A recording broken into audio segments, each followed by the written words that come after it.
All right, everybody, it's mailbag time. It is that time of the week where I look through the mailbag. We are now getting, man, what are we up to? We get about 1,000 emails a week now, I would say. Like actual emails. You know, some people say total number of comments. We get like 4,000 to 5,000 comments a day if you include tweets, Facebook comments, Instagram messages, YouTube comments, email, everything together. Email, someone actually taking time to email info@davidpakman.com. It's about 1,000 a week. And I want to highlight some different things for you here today, all relevant in some way. As a reminder, if you are new to this program, new to our environment, one of the things that I've just accepted as part of doing this as my thing is really horrible people write to me. And Bill, for example, wrote to me and said, "Show my email on your YouTube page, you effing Jew F." And then that second F is the pejorative for a gay person. This is every day. So every day of the 5,000, 100 to 150 are this type of thing. This is the world we live in. We can't just say, "Hey, you know what, David, I disagree with you about how taxes should be organized." No, it's you effing Jew F. This does not bode well for society. This is not making me think we're very close to achieving some greater level of understanding and problem solving by working together. No, it doesn't seem that that's the way it's going to go. Next email. Who pays you? I sort of love this question in a way because, sometimes this question is overtly anti-Semitic. Like, take your Soros Jew money and stop pushing communism, whatever. But it's actually, I love the way that we're organized, which is our number one funding source is people in our audience. It's just people who ask the question. It's people like you, not you, but people like you that pay us through our membership program. And yeah, we're part of YouTube's monetization program, Facebook's when they allow us. We've got some advertisers, etc. But basically, we're viewer funded. And that's a great thing because there's no one person that can say, "David, unless you do or say X, we're going to pull your funding." If one member comes to me, as they sometimes do, and recently did, which we'll get to in a moment, and says, "David, unless you take X position, I'm pulling my funding." Well, pull your $2 a month, pull your $60 a year or whatever.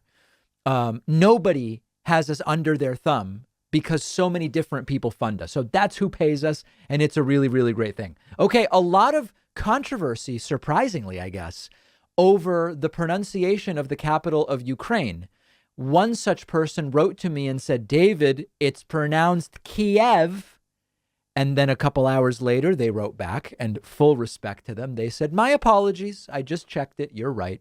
The backstory on this and the reason why we now say Kiev and spell it Kyiv is that much like in, what's a good example? This isn't a perfect example, but you guys know how the name Weinberg in English, sometimes you see it spelled W-E-I and sometimes it's W-I-E, sometimes it's W-A-I, and at the end of the Berg part, sometimes it's B-E-R-G, sometimes it's B-U-R. Why is that? Well, it's being translated from languages, Hebrew, Yiddish, which don't always put the vowels in. So it's the root. It's the WNBRG, and the vowels sort of don't matter. So there's different ways you can do it. And similarly, when it comes to Kiev, for a while, it was a more anglicized spelling, K-I-E-V. And when people looked at K-I-E-V, logically, they said that's Kiev. It was eventually updated, and NPR and other media outlets announced when they were doing this. They said, really the more proper spelling would be K-Y-I-V in translating from the Cyrillic. And as a result, we're also going to be calling it Kiev, which is more in line with the actual Ukrainian pronunciation. So this is actually, this is a years old story because of what's going on in Russia, Ukraine now. More people are talking about it, and gladly so. All right. I told you there are people pulling financial support and looking to hurt us very badly. And a lot of those people like Tulsi Gabbard. We actually do have a fraction of our audience that likes Tulsi, and they don't like that last week I said Tulsi is a confirmed scammer, grifter, whatever. And so one such person is Robert. Robert wrote to me and said, "Dear David," at least he's polite, "Dear David, I have unsubscribed from your show because you reveal you're our tribal. You're our tribal. You look for labels and you follow the liberal official narrative. Tulsi Gabbard speaks to citizens of all labels, calling us to remember our common ground is far greater than our pet peeves. Be well, wake up, Robert." Robert has canceled his membership. That's right. Robert pulled his $6 a month. And so what I'm asking you is, if you don't like this kind of stuff, I would love for you to sign up on our website, joinpakman.com. I think there's many more people in our audience who support what we do and understand the Tulsi scam than the people like Robert who are trying to hurt us financially for making that assessment. Vincent wrote in. Vincent said, "Dear David, thank you for speaking the truth about Tulsi Gabbard. She's been spreading lies and Russian propaganda since the beginning, and it's important to counter those lies. Keep doing what you're doing best, Vincent." Thank you, Vincent. And I will tell you, the vast majority of the feedback to us saying, guys, if you fell for the Tulsi scam, it's over. Just say you were wrong and say you're going to do better next time. You now have learned. It was a mistake, but you learned, and now you won't fall for similar scams in the future. Overwhelmingly, people reacting very positively to that. Very positively, people saying things like what Vincent says. Every once in a while, though, someone like Robert canceling his membership comes through. Next email is from Cindy. Cindy has an idea about how to refer to Trump. She says, "I have an idea. I would love to see it catch on. Maybe if you would use it. Every time Donald Trump refers to someone who opposes him or an organization that opposes him, he loves to use the word failed in front of their name or title, like the failed New York Times, failed gubernatorial candidate, whoever. What if instead of referring to him as former President Donald Trump, we started referring to him as failed presidential candidate Donald Trump? Truthful, accurate, and utterly triggering. Love what you do. Keep it up." Yeah, I think I like this idea. I'm going to make an effort, and sometimes it's really hard to kind of use the lexicon that one tends to use. I'm going to make an effort to say, instead of former President Donald Trump, I'm going to say failed President Donald Trump, because he did fail. And he failed by his own standards. It's not just my assessment from the left that he failed.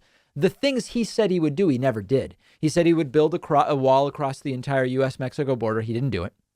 He said he would fix trade. He didn't do it. He said he would put out a beautiful replacement plan for Obamacare that would be great for everybody. Not only did he not get that done, he didn't even tell us what the plan is or how it will work. Remember, in August of 2019, it was 2 weeks away, I think, from coming out. It never did. By his own standards, he is a failed president. So, Cindy, I like the way you're thinking. I'm going to try to refer to Trump as failed President Donald Trump. A bunch of people writing to me about my rant about electric vehicles. Last week, someone emailed or left a voicemail, rather, and said, "David, most electricity still comes from fossil fuels, so are electric cars really better?" I laid out a ton of reasons why they are, but I missed some reasons. And Rickard wrote in and said, "David, just listen to you explaining why electric cars are the better environmental choice compared to gas powered. Everything you said is valid. I want to add another argument, which will make it much more tangible. I used to own a Volvo V40 because I'm Swedish." Makes sense. "It's a small hatchback comparable to a small sedan. It consumed roughly half a liter of diesel per 10 kilometers, which translates to 5 kilowatt hours.